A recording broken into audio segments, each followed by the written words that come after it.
Bonjour à tous, je suis ravie de vous retrouver aujourd'hui pour vous faire la présentation d'un de mes tirages que j'ai créé, que j'ai appelé le carré magique, avec le petit Lenormand, mais bien sûr vous pouvez l'utiliser avec n'importe quel autre jeu, oracle, tarot, ça marche également, hein.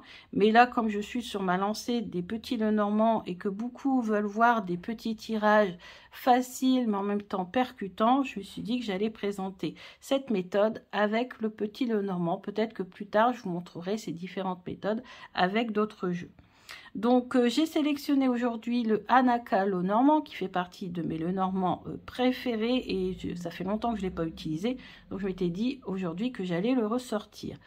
Pour avoir une réponse précise avec le Lenormand, il faut une question précise. Comme je vous avais dit que je séchais au niveau des questions à poser quand je faisais des vidéos, je vais tirer au sort donc une des questions que vous m'avez laissées dans la partie communauté de ma chaîne YouTube. Donc n'hésitez pas, si ça vous intéresse, à aller voir la partie communauté, laissez votre question et je rajouterai à celles qui sont ici.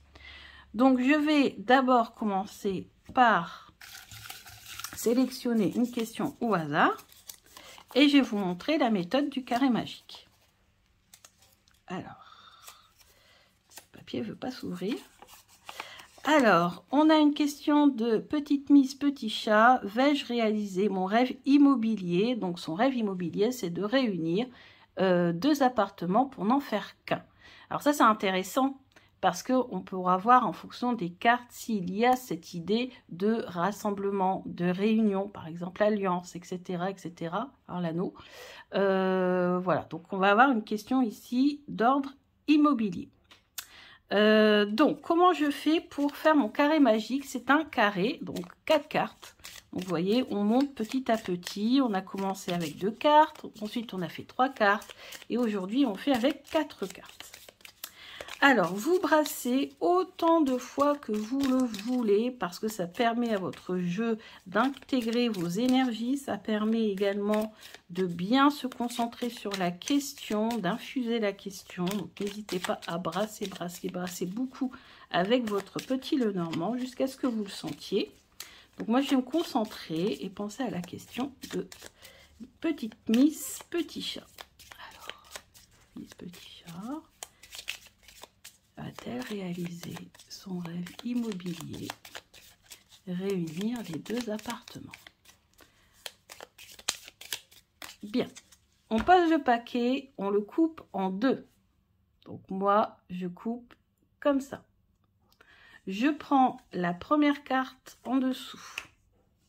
Je prends la carte de la coupe qui est en dessous. Et ensuite, je prends celles qui sont au-dessus. Premier, voilà, et voilà. Et là, on a notre fameux carré magique. Hop, voilà. Carré magique. Ensuite, on peut regrouper, mettre sur le côté. On pourra rajouter des cartes après si on veut, mais on va d'abord se contenter de ces 4 cartes. Alors, je vais mettre des lettres pour que ça soit plus facile pour vous pour comprendre ce système du carré magique. Hop, hop, hop, hop. Voilà, sur feuille blanche, comme ça on voit bien. Donc, c'est le carré magique. Donc, moi, je vous encourage à utiliser un cahier ou une feuille, un classeur, pour mettre tous vos tirages. Ici, vous pouvez écrire votre question et souligner les mots-clés. Donc, nous, c'est rêve immobilier et réunir les 2 appartements. Ensuite, je vais mettre des lettres pour qu'on se repère beaucoup plus facilement. Donc, ici, on va mettre, c'est la carte A. Ici, c'est la carte B. Ici, c'est la carte C. Je remonte encore un petit peu. Hop, hop, hop, hop. Voilà. Comme ça, vous voyez bien. Carte C. Et là, c'est la carte D. Voilà. Alors, on retourne les cartes. Ah.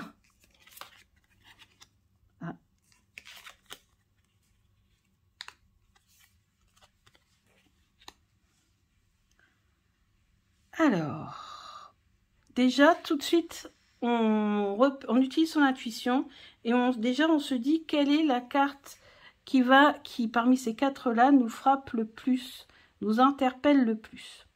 Alors, pour moi, celle qui m'a tout de suite interpellée, c'est celle-ci.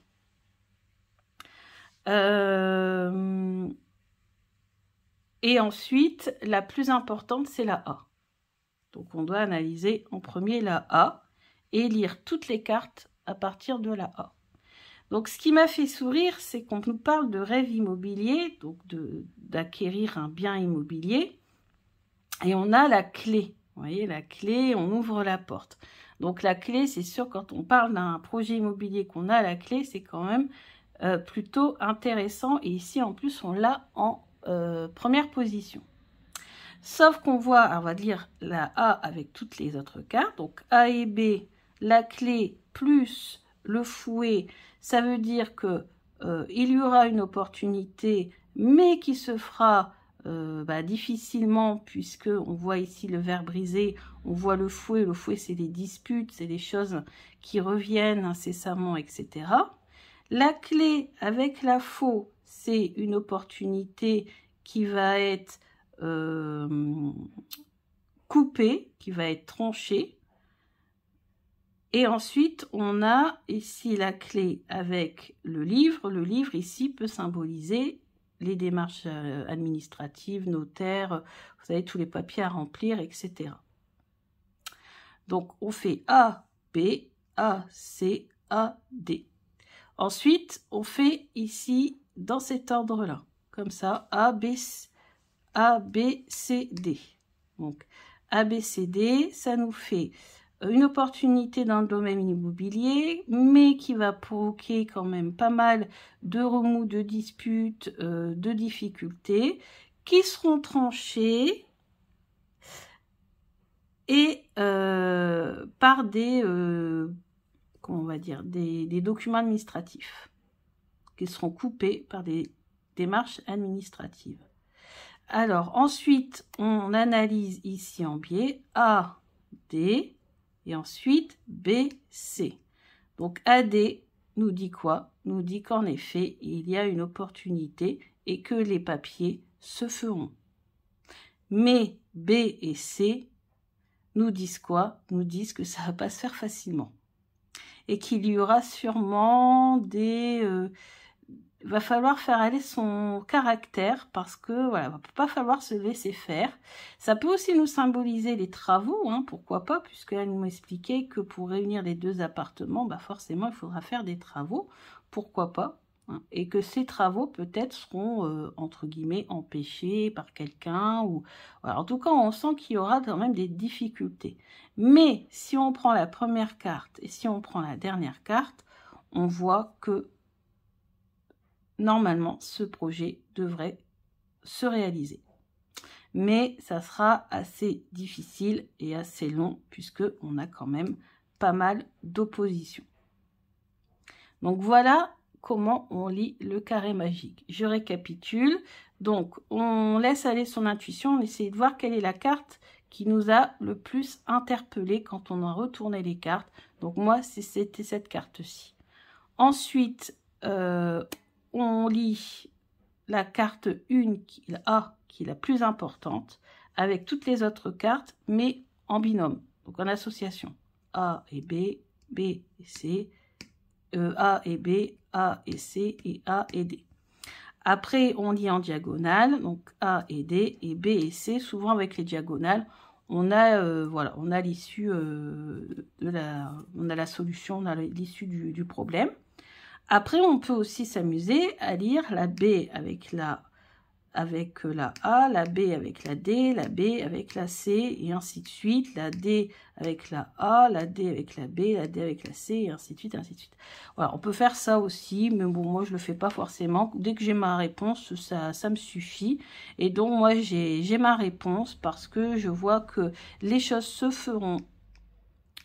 Il faudra faire, remplir des papiers importants, peut-être chez le notaire, ou peut-être, voilà, apparemment c'est dans des appartements, donc auprès de l'immeuble, ou quelque chose comme ça, pour réunir les deux appartements. Ça ne se fera pas facilement, Ici, donc, les difficultés, il faudra quand même combattre. Hein, il va falloir faire aller son caractère pour pouvoir réaliser son projet. Et peut-être aussi casser des choses, donc casser des cloisons, etc. Et ici, on voit qu'il y aura une récolte du travail. Donc, finalement, les efforts seront payants. Moi, cette carte-là, elle symbolise ça. Hein. Et ça peut représenter aussi les travaux qui seront à faire, puisque pareil, il faudra couper, il faudra trancher, il faudra abattre des choses. Ici, on abat le blé, bah, elle devra sûrement abattre des cloisons, etc. Mais pour cela, il faudra demander des autorisations et remplir de nombreux documents administratifs. Voilà pour le premier tirage. Maintenant, je vais vous refaire un carré magique avec une autre question. Toujours avec le Hanaka le Normand. Donc ici, on a la question d'Angélique Valadon. Est-ce que j'aurai un changement professionnel d'ici la fin de l'année? Donc changement professionnel. Pour un changement, on attend les cartes de la cigogne, de l'enfant, voire même pourquoi pas du cercueil si on doit quitter son ancien travail, etc., etc. Alors, je me concentre. Angélique Valadon. Angélique Valadon va-t-elle avoir un changement professionnel d'ici la fin de l'année? Avec le carré magique. Avec le carré magique. Angélique va-t-elle avoir un changement professionnel? Alors, celle du dessous, celle du dessus, celle du dessous et celle du dessus. Voilà. Alors, on retourne. Qu'est-ce que je disais? Ok. Ok. Ok. Alors, celle qui m'a interpellée en premier, il y en a même deux. Il y a celle-ci, l'enfant, et celle-ci, le cavalier. Parce que l'enfant, je vous avais dit hein, juste avant, si on veut être sûr qu'il va y avoir un changement de professionnel ou autre d'ailleurs, souvent les cartes qui retombent, c'est l'enfant parce que c'est quelque chose de nouveau, voilà, où on est enthousiasmé, etc. Et en plus, ici, on a le cavalier qui nous apporte des bonnes nouvelles en général, vu qu'autour, voilà, à part celle-ci, bon, qui nous parle un petit peu de tracas, mais et encore, le reste, ça a l'air très, très positif. Alors, on y va. On prend la technique. Donc, moi, ce sont ces deux cartes-là qui m'ont premier interpellée. Donc, forcément, j'ai tendance à les associer en plus à ce côte à côte. Ensuite, on prend la première, la A, qui est la plus importante, l'enfant. Donc, un renouveau, quelque chose de nouveau et d'enthousiasmant. On l'associe avec le B, donc quelque chose d'enthousiasmant, de nouveau, arrive vers Angélique. Ensuite, on lit avec la C, même si en ce moment, elle est un peu tracassée, elle a peur des pertes financières, elle a peur peut-être de ne pas gagner autant d'argent, etc., etc. Ensuite, la A, la et la C, j'aurais dû faire en premier, bon, tant pis. D'ailleurs, des fois, on peut faire A, B et C et D, mais j'aime moins faire comme ça. Donc ici, on a l'enfant et le chien. Donc voilà, le chien, c'est pareil. Hein, il y a un petit peu, voilà, enthousiaste, foufou. Voilà, il est vraiment à fond, quoi, et tout le temps en train de s'amuser, etc. Après, ça peut nous dire aussi que son changement professionnel sera soit auprès des enfants, soit auprès des animaux, qui sait peut-être aussi. Hein, on ne sait pas, avec le Normand, tout est possible. Donc voilà. Ensuite, on lit ici, comme ça, en linéaire. Donc, un renouveau arrive bientôt dans la vie professionnelle d'Angélique. Elle va être vraiment totalement enthousiasmée. Ça peut nous dire aussi qu'elle va bénéficier de soutien et d'aide. Peut-être un ami, d'ailleurs, qui va l'aider à trouver un travail, on ne sait pas. Et du coup, Voilà, il y aura les contrariétés, les petits problèmes financiers, tout ce qui a tendance à ronger Angélique va vraiment s'atténuer. Alors pourquoi je dis ça et pourquoi je dirais pas mais il y aura des contrariétés, c'est parce que tout autour on a des cartes ultra positives. S'il y avait eu autour des cartes négatives, j'aurais dit mais il y aura des contrariétés suite à ce changement. Mais là non, je pense que c'est justement les contrariétés qui vont s'éloigner hein, et qui vont apporter un renouveau. Donc d'ailleurs en diagonale, enfant souris, un renouveau face aux difficultés actuelles ou aux contrariétés actuelles. Et B et C, quelque chose de nouveau et d'enthousiasmant arrive vers Angélique, peut-être grâce à un ami. Voilà. Donc, conclusion, pour moi, la réponse est oui. Il y aura un changement, un renouveau professionnel d'ici la fin de l'année. Voilà. Et toutes les contrariétés du moment vont pouvoir, comme ça, disparaître. Il y aura vraiment un renouveau, quelque chose de nouveau. Elle va retrouver un peu la joie de vivre. Vous voyez, cet enfant qui montre le soleil à travers la fenêtre. Donc on a vraiment le soleil qui va revenir, le cavalier qui apporte généralement une bonne chose, sauf s'il est associé à des mauvaises cartes. Là en l'occurrence, il est associé avec 3 bonnes cartes sur 4, donc normalement, voilà. D'accord? Donc ça, c'est ce que je ressens avec le tirage. Alors après, on peut continuer. Qu'est-ce que le rider apporte? Qu'est-ce que le cavalier apporte? Donc il apporte le renouveau. Il apporte, bon ça je crois qu'on l'a déjà fait, voilà, peut-être un ami ou une amitié ou quelque chose qui va, parce qu'on voit le petit chien, il a l'air tout joyeux, il est en train de s'amuser, peut-être un amusement. Et ici, les souris qu'on pourrait voir ici plutôt en train de partir, moi je vois plutôt les souris ici, vous voyez comme ça, hein. Donc de ce côté-là du cavalier. Donc voilà, un tirage simple, mais en même temps qui nous apporte beaucoup d'informations hein, et qui nous permet de dire qu'en effet, il y a un renouveau. Souvent, essayez quand vous cherchez, enfin, essayez de bien trouver le thème de votre question et de voir quelles sont les cartes finalement, entre guillemets, que vous attendez pour dans votre tête ou celles que vous n'attendez pas, comme ça vous n'orientez pas non plus le message. C'est vrai que quand on parle d'un renouveau, d'un changement professionnel, on s'attend à voir soit la cigogne, soit l'enfant. Alors la cigogne, c'est plus un changement, mais aussi un changement de domicile, par exemple. Donc là, c'est vraiment un changement dans toute la vie, en fait, si vous voulez. Quand c'est juste un renouveau professionnel, par exemple, c'est plutôt l'enfant. Et en plus, c'est un renouveau qui apporte le soleil, qui apporte la joie de vivre. Voilà. Donc voilà pour ce deuxième tirage. Donc j'espère que cette technique du carré magique vous a plu. Donc n'oubliez pas qu'en 1, la carte qui nous interpelle. D'accord? La carte qui nous interpelle. En 2, la carte A. On l'analyse toute seule. Ensuite, la 3, on fait la A plus la B, la A plus la C, la A plus la D. En 4, on fait A, B, C, D en linéaire. Vous pouvez mettre le C là si vous préférez. Hein. Il y a plusieurs versions. Ça dépend. Moi, des fois, je mets aussi je fais comme ça en fait. Vous voyez? Vous pouvez après modifier, hein. Moi c'est une technique que j'utilise. Pourquoi? Parce que je sais que Mademoiselle Lenormand avec son petit été là prenait toujours les cartes qui étaient en dessous et moi j'ai tendance à prendre les cartes qui sont au-dessus. Donc du coup j'ai fait en haut les cartes en dessous, en bas les cartes au-dessus. Donc ensuite on a la A en diagonale plus la D. En 6 on a la A, non la B excusez-moi.